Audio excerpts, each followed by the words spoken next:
جیسا کہ آج کل مسلمانوں کے دلوں کے اندر یہ بات ڈال دی گئی کہ تم کافروں کا مقابلہ نہیں کر سکتے، امریکہ کا مقابلہ نہیں کر سکتے، امریکی یہودیوں کا مقابلہ نہیں کر سکتے، اسرائیلی یہودیوں کا مقابلہ نہیں کر سکتے۔ ایسے ہی اس وقت کہ فرعونیوں نے بنی اسرائیل کے دلوں میں یہ بات بٹھا دی تھی کہ تم غریب ہو، تم نہتے ہو، تمہارے پاس اسلحہ نہیں، تمہارے پاس طاقت نہیں، تمہارے پاس فوج نہیں ہے، لہذا تم فرعونیوں کا مقابلہ نہیں کر سکتے۔ تو اللہ تعالیٰ نے حضرت موسیٰ علیہ السلام کو بھیجا، حضرت موسیٰ علیہ السلام کے ذریعہ سے بنی اسرائیل کے دلوں کے اندر امید جگائی، ایک طاقت اور قوت پیدا کی اور ان کو ہمت دلائی کہ ہمت کرو، فرعونیوں کا مقابلہ کرنے کے لیے کھڑے ہو جاؤ، اللہ کی طاقت تمہارے ساتھ ہے۔ الحمدللہ رب العالمین والصلاة والسلام علی سید الانبیاء والمرسلین، اما بعد۔ اسرائیل اور ایران کی آپس کی جنگ کے وقت میں ہم کہاں کھڑے ہیں؟ ہمیں بھی کچھ سوچنا چاہیے۔ آج کل بس یہی کہا جاتا ہے کہ ایران شیعہ ہے، تو اسی لیے اس کا ہم ساتھ نہیں دے سکتے۔ ہمیں جنگی تدبیر چلنی چاہیے۔ اگر جنگی تدبیر کو دیکھا جائے، پوری امت مسلمہ کو چاہیے کہ ایران کا ساتھ دے، جیسا کہ غزوہ خندق کے موقع پر ایک صحابی نے آ کر عرض کی، یا رسول اللہ، میں دشمنوں کے درمیان میں تفرقہ ڈالنا چاہتا ہوں، آپ مجھے اجازت عطا فرمائیں۔ پیغمبر صلی اللہ علیہ وسلم نے اجازت دی۔ جو یہود مدینہ منورہ کے شہر کے اندر رہتے تھے، مسلمانوں کے مخالف تھے، مسلمانوں کے دشمن تھے، انہوں نے بھی مسلمانوں کے ساتھ جو معاہدہ تھا وہ توڑ دیا، مسلمانوں سے مخالفت شروع کر دی اور جنگ شروع کر دی۔ غزوہ خندق کے موقع پر جو پورا عرب اکٹھا ہو کر آیا مسلمانوں کے خلاف، اور ان کا مقصد یہ تھا کہ مسلمانوں کو صفحہ ہستی سے مٹا دیا جائے، پیغمبر صلی اللہ علیہ وسلم کو نعوذ باللہ شہید کر دیا جائے، صحابہ اکرام کو ختم کر دیا جائے، ایک مسلمان کو بھی زمین پر نہ چھوڑا جائے۔ تو صحابہ اکرام رضوان اللہ علیہم اجمعین نے خندق کھود دی۔ خندق کے دوسری طرف پورے عرب نے آ کر، عرب کی تمام فوجوں نے آ کر ڈیرا ڈال دیا، پڑاؤ ڈال دیا کہ ہم مسلمانوں کو یہاں سے ختم کر کے جائیں گے۔ جب مدینہ منورہ کے رہائشی یہودیوں نے دیکھا کہ پورا عرب مسلمانوں کو ختم کرنے کے لیے آ چکا ہے، اب مسلمان نہیں بچ سکتے، مسلمان ختم ہو کر ہی رہیں گے، مدینہ منورہ کے اندر کے جو یہودی تھے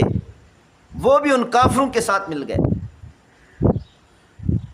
مسلمانوں کے مخالف ہو گئے۔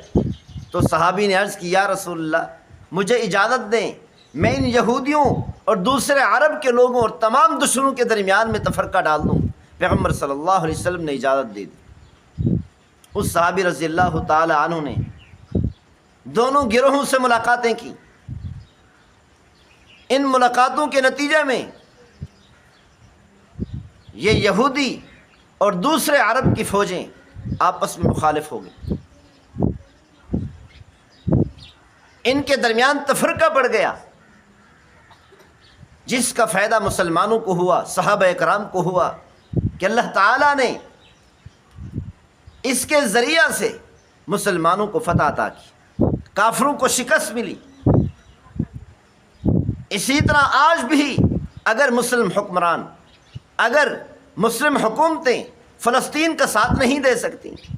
فلسطین کے قدم کے ساتھ قدم ملا کر نہیں کھڑی ہو سکتی، کم از کم جو ہمارے جو دو دشمن آپس میں لڑ رہے ہیں ان میں سے ایک دشمن کا ساتھ دیا جائے۔ اور ان حالات کا تقاضا بھی یہی ہے کہ ایران کا ساتھ دیا جائے اسرائیل کے خلاف، تاکہ اسرائیل کو ظلم کا مزہ چکھایا جا سکے کہ فلسطینی مسلمان چیختے رہے، چلاتے رہے، اسرائیلی یہودیوں کو تھوڑا سا بھی ترس نہ آیا، ذرہ بھی ترس نہ آیا۔ فلسطینی مسلمانوں کے ٹکڑے کر دیے گئے، بچوں کو شہید کر دیا گیا، چھوٹے چھوٹے پھول جیسے بچوں کے ٹکڑے اڑا دیے گئے، عورتوں کو قتل کیا گیا، ذرا بھی ترس نہ آیا۔ آج اگر ایران نے اسرائیل پر حملہ کیا ہے، پوری امت مسلمہ کو چاہیے کہ ایران کا ساتھ دے اسرائیل کے خلاف۔ اگرچہ ایران بھی ہمارا دشمن ہے، رافضی ہیں، شیعہ ہیں، لیکن جب دو دشمن آپس میں لڑ رہے ہوں، ایسے دشمن کا ساتھ دینا چاہیے جس کا ساتھ دینا امت مسلمہ کے مفاد میں ہو، مسلمانوں کے مفاد میں ہو۔ ہمیں آپس میں اختلاف اب نہیں کرنا چاہیے، جیسے اسرائیلیوں نے حضرت موسیٰ علیہ السلام کے زمانے میں آپس میں اختلاف شروع کر دیا۔ جیسا کہ آج کل مسلمانوں کے دلوں کے اندر یہ بات ڈال دی گئی کہ تم کافروں کا مقابلہ نہیں کر سکتے، امریکہ کا مقابلہ نہیں کر سکتے، امریکی یہودیوں کا مقابلہ نہیں کر سکتے، اسرائیلی یہودیوں کا مقابلہ نہیں کر سکتے۔ ایسے ہی اس وقت کہ فرعونیوں نے بنی اسرائیل کے دلوں میں یہ بات بٹھا دی تھی کہ تم غریب ہو، تم نہتے ہو، تمہارے پاس اسلحہ نہیں، تمہارے پاس طاقت نہیں، تمہارے پاس فوج نہیں ہے، لہذا تم فرعونیوں کا مقابلہ نہیں کر سکتے۔ تو اللہ تعالیٰ نے حضرت موسیٰ علیہ السلام کو بھیجا، حضرت موسیٰ علیہ السلام کے ذریعہ سے بنی اسرائیل کے دلوں کے اندر امید جگائی، ایک طاقت اور قوت پیدا کی، اور ان کو ہمت دلائی کہ ہمت کرو، فرعونیوں کا مقابلہ کرنے کے لیے کھڑے ہو جاؤ، اللہ کی طاقت تمہارے ساتھ ہے، اللہ کی قدرت، اللہ کی نصرت تمہارے ساتھ ہے۔ حضرت موسیٰ علیہ السلام نے ان کے دلوں کے اندر یہ امیدیں جگائیں، تو بنی اسرائیل حضرت موسیٰ علیہ السلام کے ساتھ ہو گئے، فرعونیوں کا مقابلہ شروع کر دیا۔ اللہ تعالیٰ نے فرمایا حضرت موسیٰ علیہ السلام کو، بنی اسرائیل کو یہاں سے لے کر چلے جاؤ۔ ڈر تھا، خوف تھا کہ فرعون کی فوج آ کر بنی اسرائیل کو ختم کر دے گی، لیکن اللہ تعالیٰ نے وعدہ فرمایا کہ میری مدد اور نصرت تمہارے ساتھ ہے۔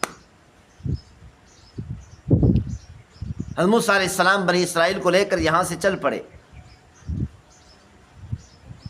جب سمندر کے کنارے پہنچے، کیا دیکھتے ہیں کہ پیچھے فرعون کا لشکر ہے، آگے سمندر ہے، نہ آگے جا سکتے ہیں نہ پیچھے جا سکتے ہیں۔ حضرت موسیٰ علیہ السلام کی قوم نے فوراً کہا، اے موسیٰ انا لمدرکون، آج ہم پکڑے گئے، اے موسیٰ آج آپ نے ہمیں مروا دیا، ہمیں قتل کروا دیا، ہمیں ختم کروا دیا، ہمیں امید دلائی تھی آپ نے کہ ہم فرعونیوں کا مقابلہ کر سکتے ہیں، لیکن اب پتہ چل رہا ہے کہ سامنے سمندر ہے، پیچھے فرعون کا لشکر ہے، نہ تو سمندر کا مقابلہ کر سکتے ہیں اور نہ ہی فرعون کے لشکر کا مقابلہ کر سکتے ہیں۔ اے موسیٰ آج تو نے ہمیں مروا دیا۔ اللہ تعالیٰ نے فرمایا، موسیٰ میں تمہارے ساتھ ہوں۔ موسیٰ علیہ السلام نے بنی اسرائیل سے کہا، بڑے عجیب لوگ ہو، اتنے عرصے سے میں تمہارے ساتھ رہتا ہوں، تم نے میرے معجزات کو دیکھا ہے، نبوت کے دلائل کو تم نے دیکھا ہے، تمہیں ایسے الفاظ نہیں کہنا چاہیے تھے کہ آج کے دن تم نے ہمیں مروا دیا، کیونکہ یہ قوم کسی کو چھوڑتی نہیں ہے۔ آج بھی اگر کوئی رہبر رہنما رہبری کر رہا ہو، رہنمائی کر رہا ہو، کئی سالوں سے امت پر احسانات کر رہا ہو، لوگوں پر احسانات کی بارش کر رہا ہو، اگر تھوڑی سی بھی غلطی کو دیکھ لیں تو فوراً سارے احسانات بھول جاتے، ساری اس کی خیر خائیاں بھول جاتے ہیں، ساری نیکیاں بھول جاتے ہیں،